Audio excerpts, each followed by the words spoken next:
다시는 이 나라에 본인과 같은 불운한 군인이 없도록 합시다.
하고 노니까 좋대요.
여러분들 안녕하세요. 반갑습니다.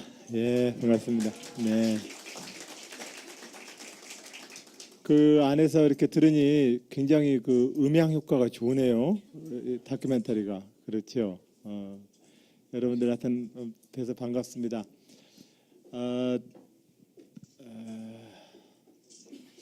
오늘 이야기를 어디서부터 할까요?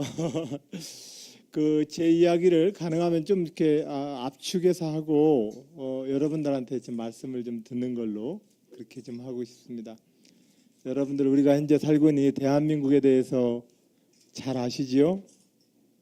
우리가 지금부터 뭔가 꿈을 꾸린다면, 우리 사회가 우리나라가 어디로 가고 싶다면, 또 우리가 뭔가를 그리고 싶다면 우리가 그리고자 하는 그 그림이 들어앉을 도화지의 바탕이 어떤지 여러분께 조금 보여드린 거예요.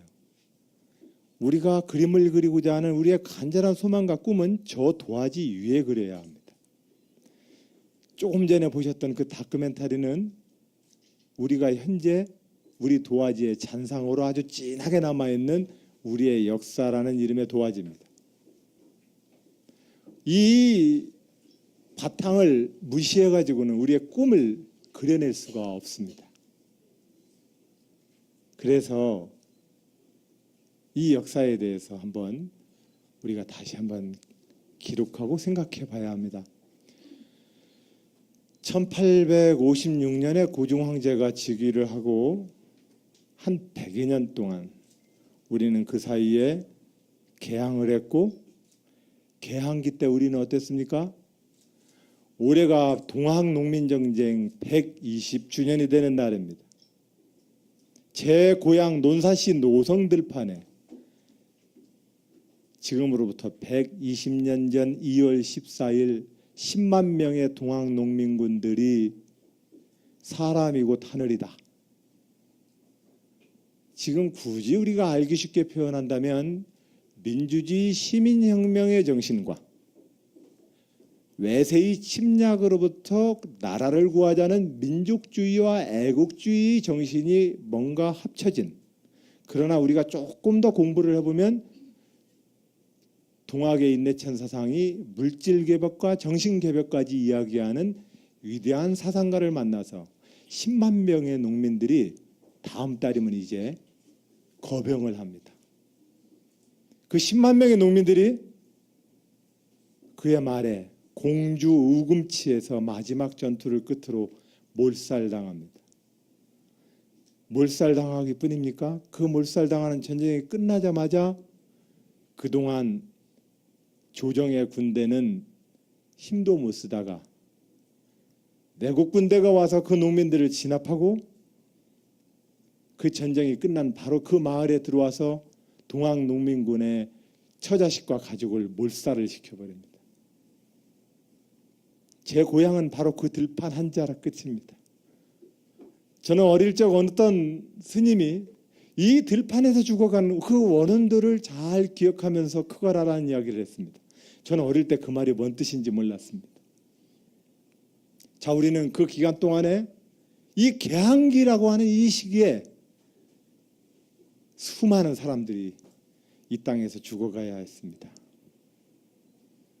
그리고 그것이 왕정으로부터 민주주의 시민사회로 이양하지도 못한 채 우리는 나라를 빼앗겨야 했습니다. 이 나라를 빼앗기는 35년의 시간 동안 우리는 또한 수많은 고난과 수많은 사람들의 목숨이 또 이 땅에서 만주 벌판에서 상하이와 저 동남아시아 지역까지 우리의 선조들은 흩어져서 나라 빼앗긴 식민지 백성으로서 많은 고통 속에 죽어가야 했습니다. 또한 이 식민지가 끝나자마자 식민지도 사실 연합군의 승리로 우리가 식민지로부터 해방되었지만 제가 최근에 안 사실이기도 합니다. 일본 천황은 항복해 본 적이 없습니다. 저는 조정래 선생이 쓴 정글만리에서 나온 천황의 그 항복문이 소설적인가 하고 다시 뒤져보니까 항복문서가 아닙니다. 연합군의 권유를 허하노라라고 시작됩니다. 저는 이제까지 교과서에서 일본 천황의 떨리는 그 목소리가 우리에게 항복하는 줄 알았습니다. 그러나 그들은 항복하지 않았습니다. 항복이란 단어 하나도 나오지 않습니다. 자, 어찌되었든 이 36년의 시간 동안 우리는 나라 빼앗긴 백성들로서 수많은 고난을 겪어야 됐고 많은 부끄러운 일들을 그 시간에 겪어야 했습니다. 그리고 그렇게 해방되고 나서 바로 분단을 겪어야 했습니다. 분단이 어떤 중심으로 됐습니까? 소련과 미국이라는 강대국의 패권 질서에 의해서 우리가 분단됐다라고 얘기하지만 우리 민족 내부로 보면 이 분단은 어떤 양상을 띠었습니까? 자유시장과 사회주의 경제입니까? 그건 조금 배운 지식인들의 구분법입니다. 어떤 양상을 띠었습니까? 친일을 청산하느냐 못하느냐의 문제를 가지고 남북이 대립해버리고 말았습니다. 그리하여 유감스럽게도 이 대한민국에는 반민족 행위자들에 대한 친일 반민족 행위자에 대한 처벌의 법과 그 기구가 해산당하고 분단을 반대했던 독립운동가 김구가 해방된 조국에서 일본 경찰이 아닌 우리 내부의 암살로 돌아가셔야만 했습니다. 그 뒤에 조봉암 선생은 아주 합법적인 살인을 당합니다. 거기에 장준하 선생은 의문의 추락사로 돌아가십니다. 여러분들, 우리가 세우고자 하는 진보와 민주주의 가치는 바로 이 역사를 딛고 일어서지 않으면 세우기가 어렵습니다. 많은 진보주의자들과 한국에서 민주주의를 말하는 많은 분들은 이 역사를 청산하자고 이야기합니다. 그렇습니다. 김대중 노무현 정부 들어와서 이 역사를 청산하기 위해서 과거사 바로 세우기 운동을 했습니다. 과거사 바로 세우기 운동은 사실은 김영삼 대통령 시절이 구원해요. 과거사에 대한 진실화해위원회의 형태의 김대중 대통령의 접근이었습니다. 김영삼 대통령은 화끈하게 과거사 바로 세우기를 접근했습니다. 그러나 식민지, 분단, 전쟁을 통해서 그 유례가 찾을 수 없는 동족 살인의 그 무참한 전쟁, 그 세계의 어떤 전쟁에서도 유례를 찾을 수 없는 민간인의 수많은 죽음을 겪어야만 했던 이 땅의 역사에서 오늘날 남과 북이 안고 있는 이 그 눈물과 원하는 몇 개의 작은 소망과 이론으로 그 사람들을 설득할 수가 없습니다. 해서 제가 고민을 하게 되었습니다. 이 고민은 제가 존경했던 김대중 노무현 두 분의 대통령이 그들이 재임 기간 동안에 겪었던 모든 고초를 보면서 그 고난과 고초가 어디로부터 오는가? 장차로 이 땅에서 정치를 할 진보주의자들은, 민주주의자들은 김대중과 노무현이 겪었던 그 순환과 고통의 골짜기를 벗어날 수 있는가?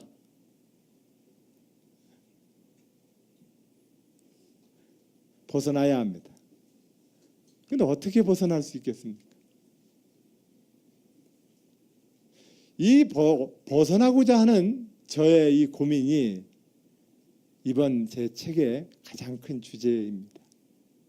이것은 노무현 대통령 돌아가시고 제가 사구제를 지내는 동안 그의 죽음 앞에 바친 저의 눈물이기도 합니다. 아니죠.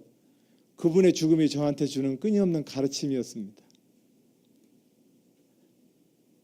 교화적으로 이 분단과 전쟁을 치렀던 이 나라의 역사가 제가 존경했던 한 분을 끝내 벼랑 앞에 서게 만들었습니다. 왜 그랬을까요? 역사를 조금 더 거슬러 올라가면 왜 자기의 아들을 영조는 사도세자라고 뒤주에 갇혀 죽게 했을까요?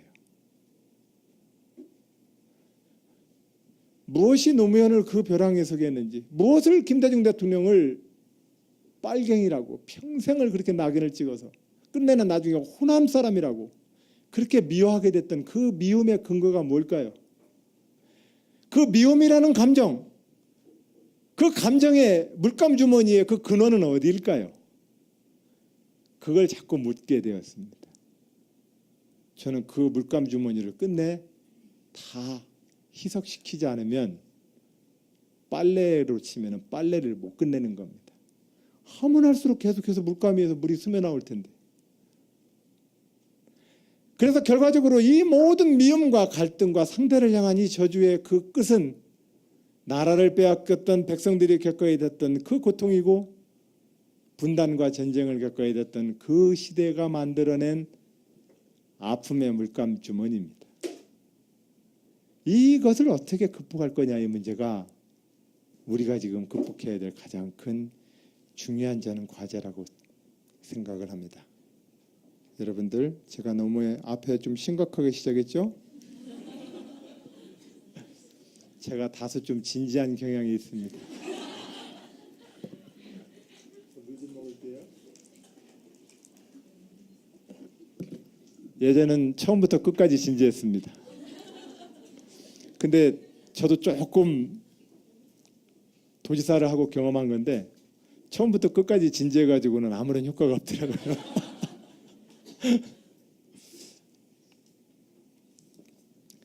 또한 이 웃음과 우리의 즐거움이 주는 것은 경건한 메시지보다도 더 크다는 걸 우리 김어준 총수를 통해서 배웠습니다. 저기는 또 지나치게 그래서 그렇죠. 예. 어떤 간에 잘 섞어야 합니다. 그래서 저는 이제 고민을 합니다. 지금 오늘 이 문제를 푸는 방법이 뭘까? 가능하면 저는 그래서 모든 분들한테 가장 크게 첫 번째로 제안한 것이 과거를 가지고 안 싸웠으면 좋겠다. 과거를 가지고 싸우지 말자. 제가 최근에 제 페이북에도 올렸지만 너 언젠가는 눈물을 흘리면서 정말 피눈물만 나면서 나한테 용서를 구할 거야 라고 그 미운 마음을 가져본 적이 다 한 번씩 있을 겁니다. 근데 그것이 실현돼 본 적이 있습니까? 한 번도 없어요. 시간에 우리의 감성과 우리의 분노를 다 무디게 해버리고 또 지나고 나서 보면 그 사람도 할 얘기가 그렇게 또 많더라고요. 그러니까 완전한 승리로서의 그 뭔가의 분풀이는 없더라고요, 역사에. 우리 개인 사이도 없어요. 그래서 제가 말하는 과거를 가지고 싸우지 말자라고 하는 제안은 단순하게 중도주의라거나 정치적 화해를 얘기하는 것이 아닙니다. 역사를 바라볼 때 역사를 정의가 이기는 역사라고 이렇게 얘기합니다. 근데 제 경험으로 봤을 때 1980년대에 그 우리에게 유명했던 성철 스님이 10년 집거 뒤에 절에서 나오는데 기자들이 달려들어가서 물었습니다. 전두환 장군과 5.18 광주 시민 학살에 대해서 어떻게 생각하십니까? 라고 물으니 성철 스님이 말씀하시길 저는 세속을 떠난 스님입니다. 저는 시비의 세계를 떠났습니다. 이렇게 얘기하는 겁니다. 대학교 때 그 말씀을 들으면서 모든 분이 다 훌륭하다고 얘기하니까 저도 일단 그 말씀이 뭔 뜻인지를 한번 생각을 해보긴 해봐야 했는데 생각하면 할수록 좀 부화가 나더라고요. 그리고 말 그렇게 하면 편하시겠네. 양쪽 무드부터 씹힐 일은 없잖아. 득도한다는 것이 저건가? 이런 생각을 하고 조금 그 기분이 조금 비위가 상했더랬습니다. 하지만 그분이 또 입적을 하고 돌아가실 때 내 죄가 수미산에 쌓였다, 내 죄업이 수미산에 쌓였다 이렇게 또 개송을 짓고 돌아가시더군요. 제가 이제 불가나 스님에 대해서 말씀을 드리려고 하는 게 아니라 역사를 우리가 어떤 방식으로 볼 거냐, 내가 옳다라는 이 정의관은 어떤 방식으로 역사에서 실천되느냐의 문제에 대해서 말씀을 좀 드리고 싶어서 그렇습니다. 그것은 우리가 생각하는 방식하고는 조금 더 다른 것 같습니다. 역사 바로 세우기, 정의를 실천하는 문제, 과거를 새롭게 세우는 문제는 좀 다른 방식으로 해야 합니다. 자, 박정희 대통령의 유신헌법과 독재와 인권 탄압에 대해서 정말로 그것을 되풀이하지 않고 그 역사를 잘못됐다라고 기록하고 싶다면 우리가 해야 될 일은 시민권과 기본권이 잘 보장되어져 있는 민주공화국으로 발전하면 됩니다. 민주공화국으로 발전하는데 누가 쿠데타와 장기독전의 유신헌법을 잘했다고 얘기하겠습니까? 역사의 실천은 과거와 멱살잡이를 통해서 풀리지 않습니다. 역사에서 정의가 실천되는 방식은 내가 믿는 그 가치와 소망을 향해서 미래를 열어나갈 때라야만 그 과거는 과거 속에 묻힙니다. 우리는 왜 많은 그 과거를 가지고 싸울까요? 혹시 아주 극단적으로 말해서 우리가 평론하는 사람들이 너무 많아서 그런 건 아닐까요? 우리가 실질적으로 민주주의를 미래로 실천하는 자들이 많으면 현재의 과제와 미래의 과제를 가지고 얘기하기 바쁩니다. 이미 박근혜 정부의 장관들께 묻습니다. 5.16이 뭡니까? 그 군사 쿠데타입니다. 이렇게 대답을 합니다. 장관 청문회 때 그렇게 대답들 안 합니까? 그런데 왜 우리는 지금 그 역사에 대한 평가가 현실이 정치 행위를 하는데 너와 나를 구분하는 기준이 되게 만들었을까요? 결과적으로 우리가 역사를 세우거나 역사 속에서 과거를 가지고서 우리가 다루는 태도에 있어서 우리가 가지고 있는 태도는 내가 가지고 있는 정의라는 이름을 가지고 상대방을 박멸하고자 하는 건 아닙니까? 마치 나는 자유민주주의의 자로서 이북 공산당에 반대한다라고 얘기하면서 자기와 다른 견해를 종북 젖발로 땅에 묻으려고 하는 이 땅의 보수주의자들처럼 우리 모두 같은 방식의 사고방식과 정치문화 태도를 갖고 있는 건 아닐까요? 이런 고민을 하게 되었습니다. 우리 사회에서 지난 근현대사, 식민지, 분단, 전쟁의 역사 속에서 국가가 침탈당했을 때 그 국가를 위해서 싸웠던 사람들의 그 정의의 역사가 존중받아야 된다는 사실은 변함없는 사실입니다. 또한 분단된 우리 조국을 통일로 이끌기 위해서 노력을 해야 된다는 우리의 미래의 가치도 흔들림 없는 사실입니다. 그러나 오늘의 정치가, 오늘의 현실 정치가 이 과거의 구분으로부터 똑같이 그룹을 지어서 싸운다면 현재와 미래의 문제를 다 소화해내지 못하는 건 아닐까요? 이 문제의식이 제가 첫 번째로 던지고자 하는 저의 문제제기입니다. 우리는 김대중 노무현 정부 때 대한민국 대통령으로서 제주 4.3 항쟁의 제주 도민 여러분들께 국가 권력의 폭력과 인권 탄압과 살인 행위에 대해서 사죄했습니다. 우리는 친일 인명부 사전을 작업을 통해서 조중동을 비롯한 우리 사회의 현존하는 많은 분들의 과거가 친일의 행위였음을 우리는 그 사전에 분명히 남겼습니다. 김대중 노무현 정부에 대해서 사실은 조중동으로 표현되어지는 일부 언론 권력이 그렇게 집요하게 공격하는 것들도 결과적으로 그들이 뭔가 상처가 받았기 때문에 그렇습니다. 그래서 뭐가 이렇게 상처를 받았는가 제가 생각을 해봤습니다. 김대중 정부 때 세무조사를 해가지고 그것 때문에 화가 나셨나?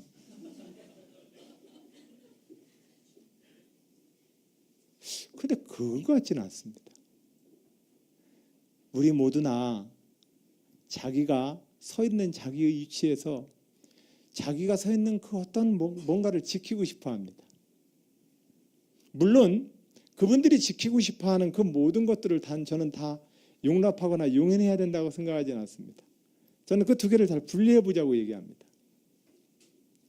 그런 점에서 식민지 분단, 전쟁을 겪었었던 우리 민족과 우리 조국에게 뭔가 이 과거사를 한번 과거로 털고 현재와 미래를 중심으로 놓고 다시 한번 새롭게 경쟁하고 이야기하는 체제의 출발이 저는 필요하다고 생각합니다. 저는 이제 그것을 이야기해야 될 때가 되었다고 생각합니다. 전쟁을 겪은 지 이제 60년이 되었습니다. 휴전협정이 성립된 지. 그 와중에서 적색 테러이든 백색 테러이든 수많은 양민들이 죽어갔습니다. 그 죽음 앞에 그 원한과 미움을 가지고 여전히 정치를 합니다. 오늘날 종북적발이라고 얘기를 하면서 새누리당과 대한민국의 보수당은 굳건하게 다수파를 점하고 있습니다.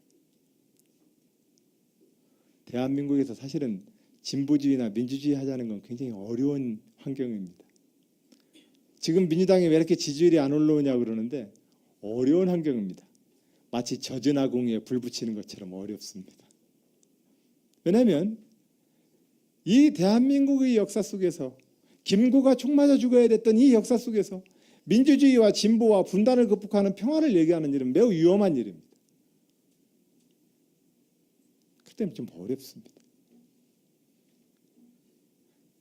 그래서 저는 우리 모두가 이 과거를 우리가 겪었던 이 100년의 역사를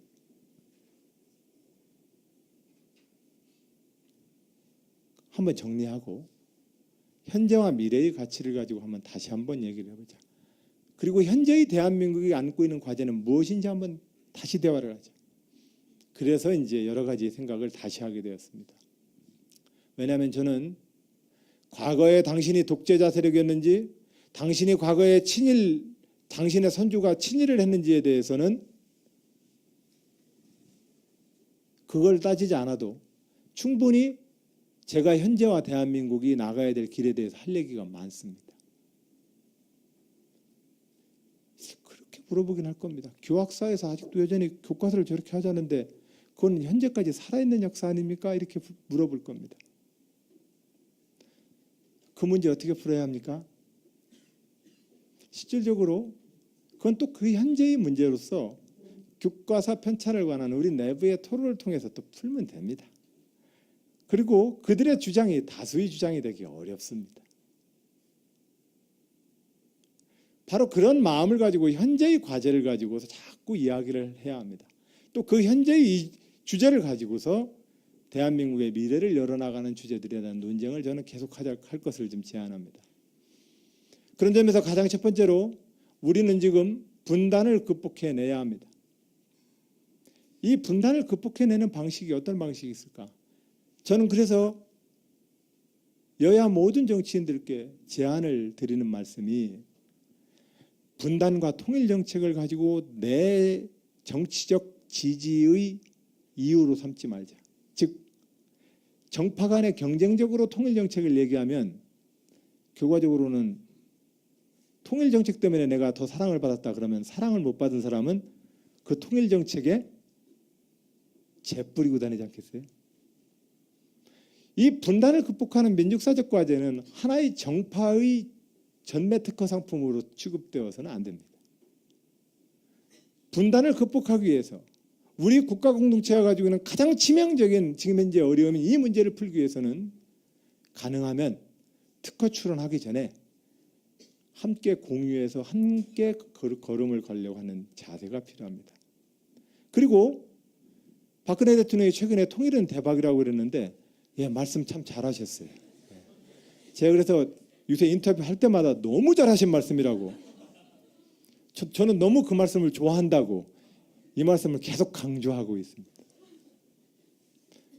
박정희 대통령이 전쟁을 끝낸 이후에 최초로 자주, 평화, 민족 대단결이라는 이름으로 칠사 남북 공동성명을 선언하셨고 그것이 양측에서 뭐 독재를 이용하는 데 썼다 이런 얘기는 하지 맙시다. 어쨌든 간에 그건 선언하신 건 맞으니까. 왜냐면 총을 쏘고 싸우던 사람들이 최초로 만나가지고 우리 평화적으로 우리 민족끼리 자주적으로 잘해보자라고 선언한 거니까 그 내용 뭐 탓할 거 없습니다. 잘하신 겁니다. 그리고 1991년에 노태우 대통령이 제네바 남북 기본 합의를 통해서 교류의 확대를 선언합니다. 그리고 그 기에 유엔의 남북한 동시가입을 이뤄냅니다. 상호 비방하지 말고 교류를 좀 더 확대하자. 이것의 바탕으로 장관급 회의를 정기적으로 만들려고 했다가 노태우 임기가 끝나고 김대중 정부로 들어옵니다. 김대중 정부의 6.15 남북 공동선언은 바로 이 제네바 기본 합의를 더 나아간 겁니다. 그래서 개성공단을 만들고 대표적 사업으로 금강산 관광 사업을 추진합니다. 그리고 나서 노무현 정부 때 14선은 김대중 정부의 6.15 선언을 더 한 걸음 더 나아가서 후속 조치의 이행을 더 논의하게 됩니다. 통일은 대박이라고 하셨다면 다음 수순을 좀 이제 어떻게 써나가실지 우리가 서로 한번 좀 얘기를 좀 해봤으면 좋겠습니다. 만약에 진심으로 저는 얘기합니다. 분단과 이 분단의 극복이 대한민국의 현재와 미래, 민족까지는 얘기하지 맙시다. 뭐 민족 얘기하면 뭐 너무 얘기들이 복잡하다고 큰 얘기라고 하니까 현재의 대한민국의 미래, 지금 이 분단 상황을 어떻게 관리하는 것이 좋은지에 대해서 서로 안을 이야기합시다. 그래서 이 땅에 보수주의자들이 있다면 그 보수주의자들은 이 분단을 어떤 방식으로 관리하고 싶은 건지는 저는 계속 여쭤보고 있는 겁니다. 북한 정권 무너뜨리고 싶으세요? 자, 그럼 무너뜨리자고 그럼 합시다. 그럼 어떤 방법을 동원하실래요? 전쟁은 안 된다 하시면 그럼 전쟁은 안 되네요. 그러면 예, 그럼 전쟁은 안 되는 겁니다. 자, 전쟁하지 말고 여기는 무너뜨려야 되겠고. 그럼 어떤 방법이 있어요? 아, 중국까지 끌어들여 가지고 그럼 이렇게 옥쇄하자고요. 미국만 옥쇄해 보니까 안 돼서 그럼 중국이랑 막 쫓아가야죠. 중국이랑 얘기해 가지고 북한을 더 고립시켜 가지고 항복하게 만들자. 그렇게 해서 북한 정권을 무너뜨리는 전략으로 우리가 그럼 합의했다고 칩시다. 그러면 그렇게 해서 북한 정권이 무너지면 2,500만의 북한 인민들에 대해서 우리는 어떤 대우를 해줄 겁니까? 우리가 말하는 산술적인 우리 국민이 기초노령연금, 기초생활수급, 의료보험, 4대 보험만 하는데 그럼 재정이 얼마 들어갑니까? 저는 정말로 국가 지도자들이 좀 책임 있게 얘기를 좀 해주셨으면 좋겠다는 겁니다. 우리가 얘기하는 것은 민족적 감정을 가지고 북한 문제 좀 껴안자 이런 얘기가 아닙니다. 이 분단을 관리하는 일이 대한민국의 미래와 현재의 문제이기 때문에 그렇습니다. 그래서 분단문을 어떻게 극복까지도 좀 싫으시면 정말 극복이라는 단어도 안 쓸게요. 그럼 분단을 어떻게 관리할까요? 그리고 이러한 미래의 상황에 놓고 대한민국이 지금 준비하고 있느냐 말입니다. 준비 하나도 안 합니다. 지금. 마치 제가 초등학교 때 정말로 원통하게 생각했던 임진왜란을 일으키려고 일본에서는 전쟁선에다가 병사 싣고 있는데도 이 한양에서는 일본 애들이 쳐들어올 것 같으냐? 몰라. 갔다 오는데 쳐들어올 것 같기도 하고 안 할 것 같기도 하고 이 논쟁을 하고 앉아있다가 전쟁을 당하지 않습니까? 그런데 그 당시 국가를 이끌었던 지도자분들과 그 조선사회를 이끌었던 지도자분들에 대해서 우리 교과서 보면서 얼마나 원망했습니까? 그런데 여러분, 앞으로 100년 뒤 후손들이 오늘 우리에 대해서는 뭐라고 얘기할까요? 저는 그 관점에서 대한민국의 현재와 미래를 놓고 과거도 재해석, 과거에 대한 문제도 어떻게 처리할 것인지 빨리빨리 마음들을 좀 정해보자는 거고 현재의 문제를 어떻게 풀지에 대해서 얘기해보자는 겁니다. 그런 점에서 이 분단을 정리하는 문제가 가장 중요한 문제예요. 그래서 저는 이 분단을 하는 문제는 사실은 어떤 정당의 정권이냐를 뛰어넘어서 7.4 남북 7.4 공동성명에서부터 72년 91년 제네바 합의에서부터 2000년 6.15 2007년 14선언에 이르기까지 대통령을 바꿔가면서 일관되게 가는 겁니다. 왜냐하면 분단을 하고 전쟁을 했던 서로 싸웠던 사람이 서로 간에 이렇게 서로 말을 건네면서 이제 교류를 특이하는 과정 아니겠습니까? 이 과정에서 지금 현재 대한민국의 보수 정당에 의하는 종북 좌빨 논쟁은 현재와 미래에 어떠한 가치도 아닙니다. 제가 그래서 일부 보수적인 정치인들에게 얘기합니다. 그 얘기를 6.25 때 하셨으면 제가 얼른 수긍을 하겠는데 그 얘기를 왜 지금 해요? 네, 그래. 지금은 사실은 그 주제가 아니거든요. 지금 대한민국의 과제는 이것을 어떤 방식으로 극복할 것이냐의 문제를 가지고 이야기를 해야 합니다. 저는 그래서 제 것도 한 발 더 양보합니다. 분단 문제에 대해서 저는 어떠한 견해를 할지라도 쉽게 요즘 아이들 말대로 내가 튀어 보이려고 분단 정책 얘기 안 합니다. 당신과 합의해서 하랍니다. 그렇게 해서 한번 만들어 봅시다. 그래야만 이 분단을 좀 극복하지 않겠습니까? 분단은 단순히 경제적 번영 문제뿐만 아니라 우리 모든 삶과 우리 정치와 사회 문화를 지금 현재 다 발목 잡고 있습니다. 그리고 부끄러운 것도 부끄러운 줄 모르고 어떤 일을 하게 만들고 있습니다. 그 분단으로 생겨난 미움과 갈등과 분노가 부끄러움조차도 부끄러운 줄 모르게 만들고 있습니다. 그래서 그리고 그렇게 부끄러운 짓을 해도 부끄러운 줄 모르는 그 인성을 가지고는 좋은 사람이 되기가 어렵습니다. 자, 어쨌든 좋은 사람이 없으면 좋은 사회가 안 만들어지죠. 어쨌든 분단 문제가 늘 그렇습니다. 그래서 이 문제가 왜 그러면 저렇게 안 풀리느냐? 그냥 고급부터 넘어갑시다. 그건 오늘 넘어가는데 그건 역시 정치 문제입니다. 정치 문제인데 이 정치가 기본적으로 이런 다양한 갈등들을 해서 통합해내서 우리가 2인 삼각권으로 묶여 있을 수밖에 없는 사회라는 어떤 단위, 마을이라는 단위, 사회라는 단위, 그것이 현재로서는 국가라는 단위로 묶여 있습니다. 물론 무정부 유지자처럼 국가가 의미 없다라고 얘기할 수도 있지만 사실상 현실적으로 국가라는 큰 울타리의 사회 조직 내에 우리는 모두 속해 있습니다. 여권도 발급받고 비자도 발급받고 환율도 해야 되고 그렇죠? 아이들 공교육도 거기서 써야 되고 하여튼 뭐 다양한 틀로 국가 공동체라는 틀 내에 우리는 묶여 있는데 이 국가 공동체를 하나로 통합해내거나 그 내부의 갈등을 효율적으로 합의에 이르러서 그 국가 공동체가 한 걸음씩 나아가게 할 수 있는 그 정치와 민주주의가 지금 제대로 작동을 안 하고 있는 겁니다. 왜 작동을 안 하고 있느냐?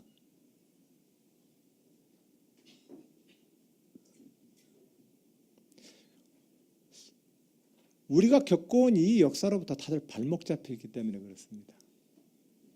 그 미움으로부터, 그 분노로부터 다 발목 잡혀 있기 때문에 그렇습니다.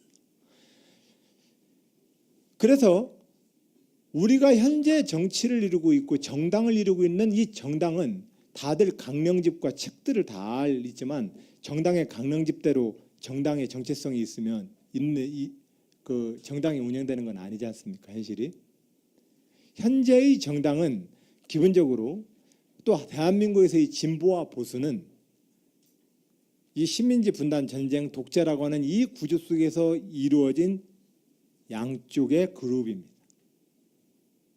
그리고 이 정당들이 이 갈등 구조 내에서 자기의 정치적 지지 기반을 운영하고 있습니다.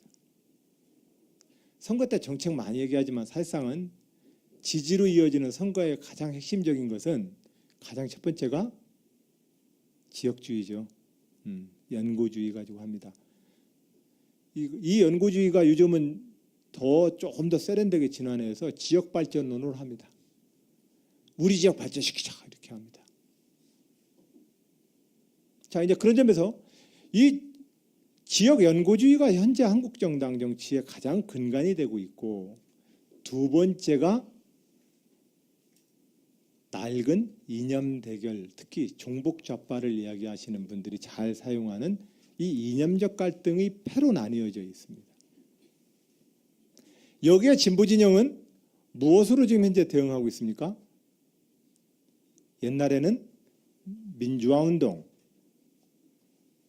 민족경제, 최근 한 10여 년 동안에는 반세계와 반신자유주의라는 걸로 대응합니다.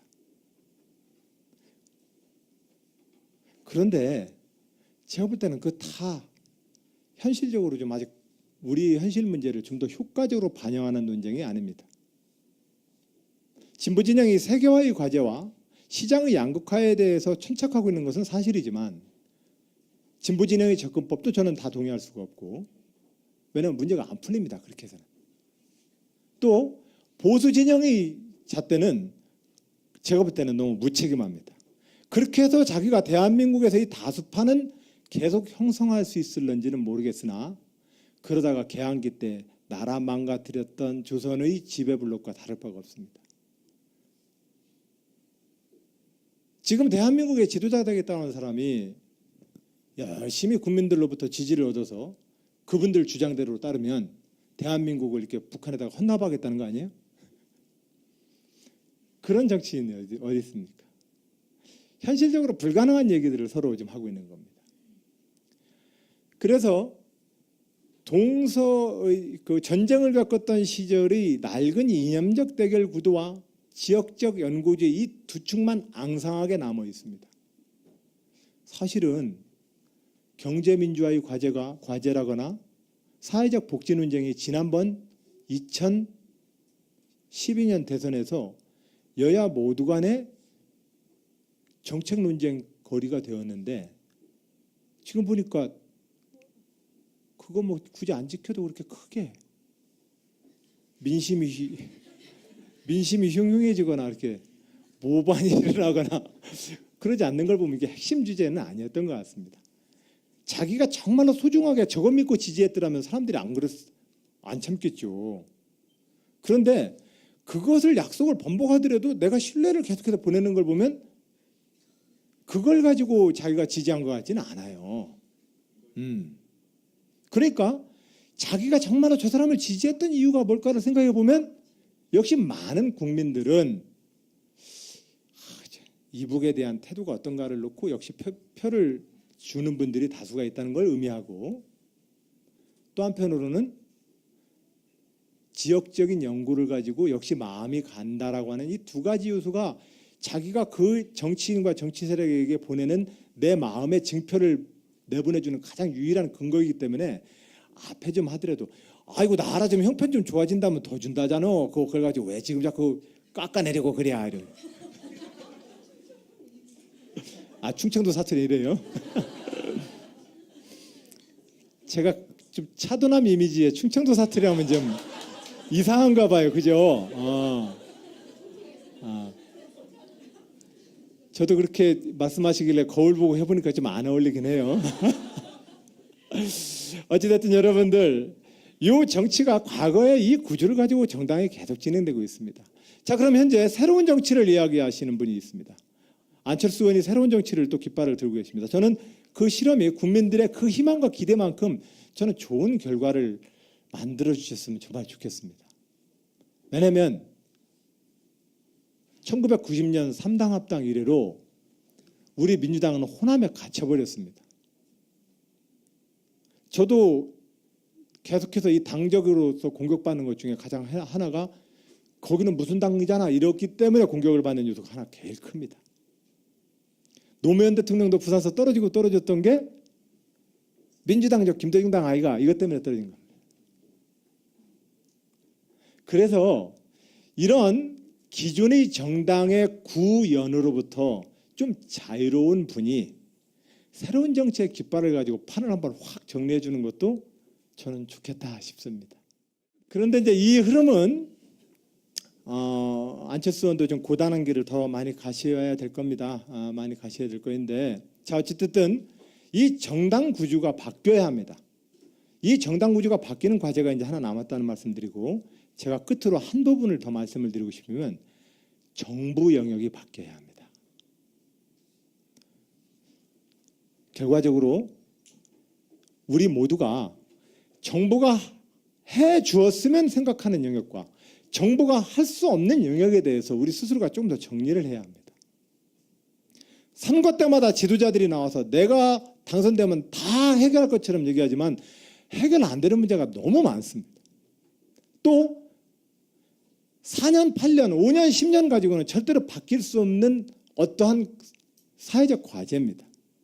그걸 가지고 잣대로 치면 5cm짜리 자를 가지고서 한 100m짜리를 재려고 하니까 재집니까 이게. 그래서 이 정부가 과잉 기대를 받고 있고 또 극단으로 치면 너무 깊은 불신을 받고 있습니다. 저는 그런 점에서 정부가 그동안 해왔던 것들은 세계사적으로 보면 사람들이 시장 만능주의를 얘기하는데 시장 만능주의와 시장에다가 내맡겨가지고 굴러갈 수 있는 사회는 아무것도 없습니다.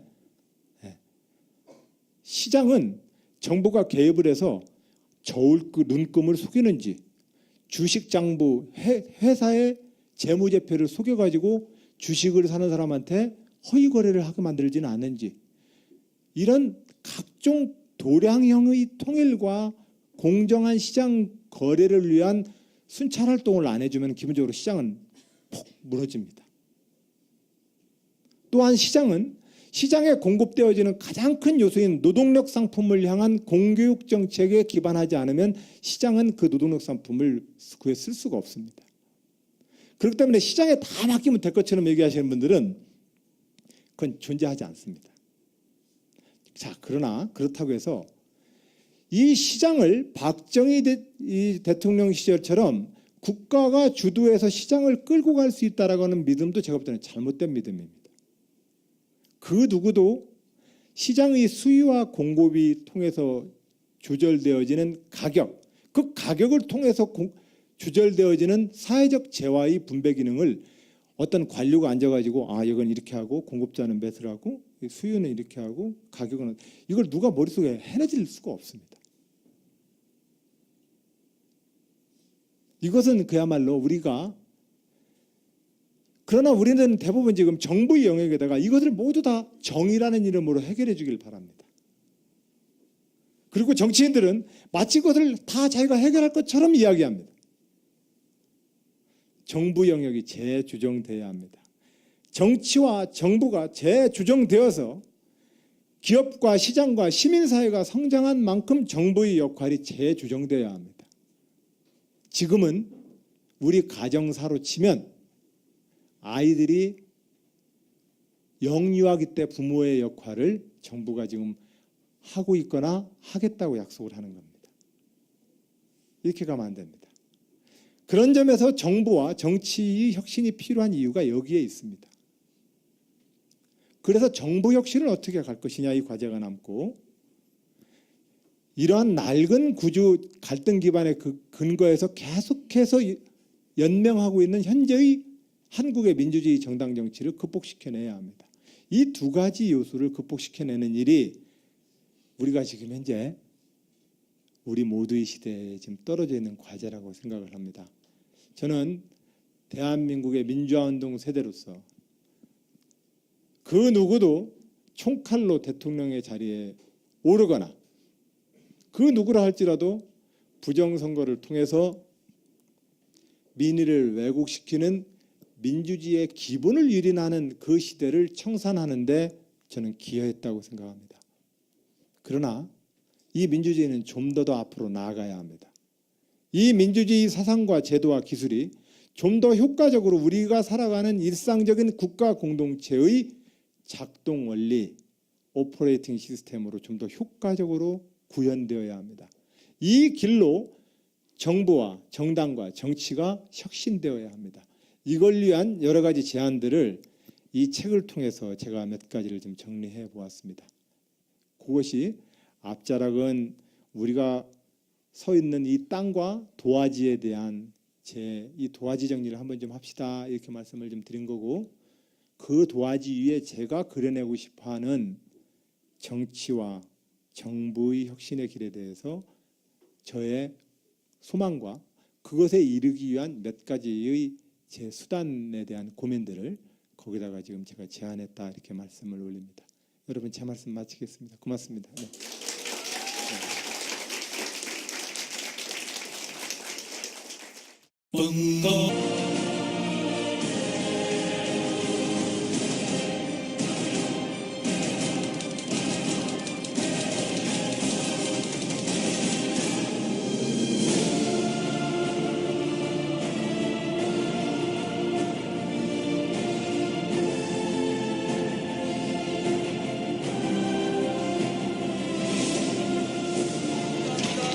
하고 노니까 좋대요.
여러분들 안녕하세요. 반갑습니다.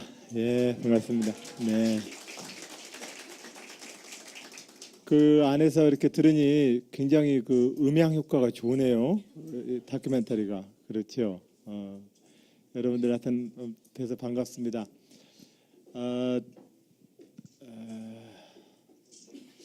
오늘 이야기를 어디서부터 할까요? 그 제 이야기를 가능하면 좀 이렇게 압축해서 하고 여러분들한테 좀 말씀을 좀 듣는 걸로 그렇게 좀 하고 싶습니다. 여러분들 우리가 현재 살고 있는 이 대한민국에 대해서 잘 아시지요? 우리가 지금부터 뭔가 꿈을 꾸린다면, 우리 사회가 우리나라가 어디로 가고 싶다면, 또 우리가 뭔가를 그리고 싶다면 우리가 그리고자 하는 그 그림이 들어앉을 도화지의 바탕이 어떤지 여러분께 조금 보여드린 거예요. 우리가 그림을 그리고자 하는 우리의 간절한 소망과 꿈은 저 도화지 위에 그려야 합니다. 조금 전에 보셨던 그 다큐멘터리는 우리가 현재 우리 도화지의 잔상으로 아주 진하게 남아있는 우리의 역사라는 이름의 도화지입니다. 이 바탕을 무시해가지고는 우리의 꿈을 그려낼 수가 없습니다. 그래서 이 역사에 대해서 한번 우리가 다시 한번 기록하고 생각해 봐야 합니다. 1856년에 고종 황제가 즉위를 하고 한 100여 년 동안 우리는 그 사이에 개항을 했고, 개항기 때 우리는 어땠습니까? 올해가 동학농민정쟁 120주년이 되는 날입니다. 제 고향 논산시 노성들판에 지금으로부터 120년 전 2월 14일 10만 명의 동학농민군들이 사람이고 하늘이다. 지금 굳이 우리가 알기 쉽게 표현한다면 민주주의 시민혁명의 정신과 외세의 침략으로부터 나라를 구하자는 민족주의와 애국주의 정신이 뭔가 합쳐진, 그러나 우리가 조금 더 공부를 해보면 동학의 인내천 사상이 물질개벽과 정신개벽까지 이야기하는 위대한 사상가를 만나서 10만 명의 농민들이 다음 달이면 이제 거병을 합니다. 그 10만 명의 농민들이 그의 말에 공주 우금치에서 마지막 전투를 끝으로 몰살당합니다. 몰살당하기 뿐입니까? 그 몰살당하는 전쟁이 끝나자마자 그동안 조정의 군대는 힘도 못 쓰다가 내국 군대가 와서 그 농민들을 진압하고 그 전쟁이 끝난 바로 그 마을에 들어와서 동학농민군의 처자식과 가족을 몰살을 시켜버립니다. 제 고향은 바로 그 들판 한 자락 끝입니다. 저는 어릴 적 어떤 스님이 이 들판에서 죽어간 그 원혼들을 잘 기억하면서 크거라라는 이야기를 했습니다. 저는 어릴 때 그 말이 뭔 뜻인지 몰랐습니다. 자, 우리는 그 기간 동안에 이 개항기라고 하는 이 시기에 수많은 사람들이 이 땅에서 죽어가야 했습니다. 그리고 그것이 왕정으로부터 민주주의 시민사회로 이양하지도 못한 채 우리는 나라를 빼앗겨야 했습니다. 이 나라를 빼앗기는 35년의 시간 동안 우리는 또한 수많은 고난과 수많은 사람들의 목숨이 똥산하자고 이야기합니다. 그렇습니다. 김대중 노무현 정부 들어와서 이 역사를 청산하기 위해서 과거사 바로 세우기 운동을 했습니다. 과거사 바로 세우기 운동은 사실은 김영삼 대통령 시절이 구원해요. 과거사에 대한 진실화해위원회 형태의 김대중 대통령의 접근이었습니다. 김영삼 대통령은 화끈하게 과거사 바로 세우기를 접근했습니다. 그러나 식민지, 분단, 전쟁을 통해서 그 유례가 찾을 수 없는 동족 살인의 그 무참한 전쟁, 그 세계의 어떤 전쟁에서도 유례를 찾을 수 없는 민간인의 수많은 죽음을 겪어야만 됐던 이 땅의 역사에서 오늘날 남과 북이 안고 있는 이 그 눈물과 원한은 몇 개의 작은 소망과 이론으로 그 사람들을 설득할 수가 없습니다. 해서 제가 고민을 하게 되었습니다. 이 고민은 제가 존경했던 김대중 노무현 두 분의 대통령이 그들이 재임 기간 동안에 겪었던 모든 고초를 보면서 그 고난과 고초가 어디로부터 오는가? 장차로 이 땅에서 정치를 할 진보주의자들이, 민주주의자들은 김대중과 노무현이 겪었던 그 순환과 고통의 골짜기를 벗어날 수 있는가?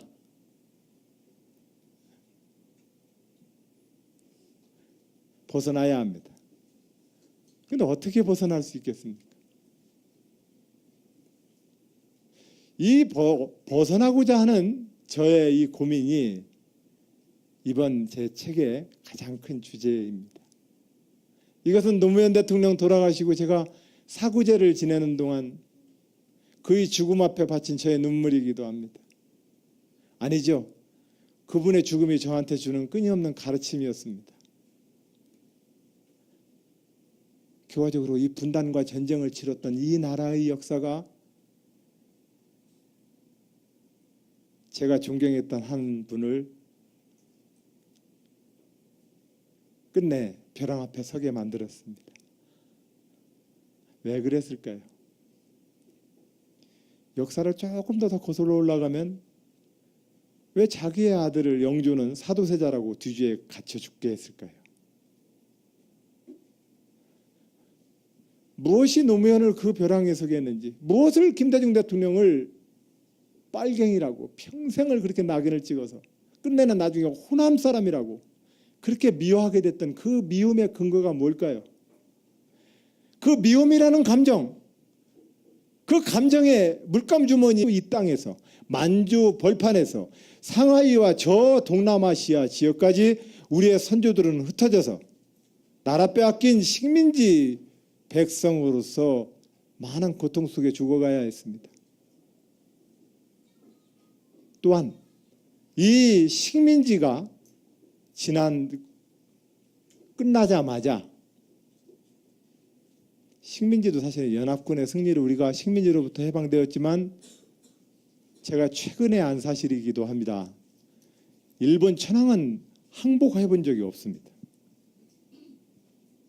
저는 조정래 선생이 쓴 정글만리에서 나온 천황의 그 항복문이 소설적인가 하고 다시 뒤져보니까 항복문서가 아닙니다. 연합군의 권유를 허하노라라고 시작됩니다. 저는 이제까지 교과서에서 일본 천황의 떨리는 그 목소리가 우리에게 항복하는 줄 알았습니다. 그러나 그들은 항복하지 않았습니다. 항복이란 단어 하나도 나오지 않습니다. 자, 어찌되었든 이 36년의 시간 동안 우리는 나라 빼앗긴 백성들로서 수많은 고난을 겪어야 됐고 많은 부끄러운 일들을 그 시간에 겪어야 했습니다. 그리고 그렇게 해방되고 나서 바로 분단을 겪어야 했습니다. 분단이 어떤 중심으로 됐습니까? 소련과 미국이라는 강대국의 패권 질서에 의해서 우리가 분단됐다라고 얘기하지만 우리 민족 내부로 보면 이 분단은 어떤 양상을 띠었습니까? 자유시장과 사회주의 경제입니까? 그건 조금 배운 지식인들의 구분법입니다. 어떤 양상을 띠었습니까? 친일을 청산하느냐 못하느냐의 문제를 가지고 남북이 대립해버리고 말았습니다. 그리하여 유감스럽게도 이 대한민국에는 반민족 행위자들에 대한 친일 반민족 행위자에 대한 처벌의 법과 그 기구가 해산당하고 분단을 반대했던 독립운동가 김구가 해방된 조국에서 일본 경찰이 아닌 우리 내부의 암살로 돌아가셔야만 했습니다. 그 뒤에 조봉암 선생은 아주 합법적인 살인을 당합니다. 거기에 장준하 선생은 의문의 추락사로 돌아가십니다. 여러분들, 우리가 세우고자 하는 진보와 민주주의 가치는 바로 이 역사를 딛고 일어서지 않으면 세우기가 어렵습니다. 많은 진보주의자들과 한국에서 민주주의를 말하는 많은 분들은 이 역사를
다시는 이 나라에 본인과 같은 불운한 군인이 없도록 합시다.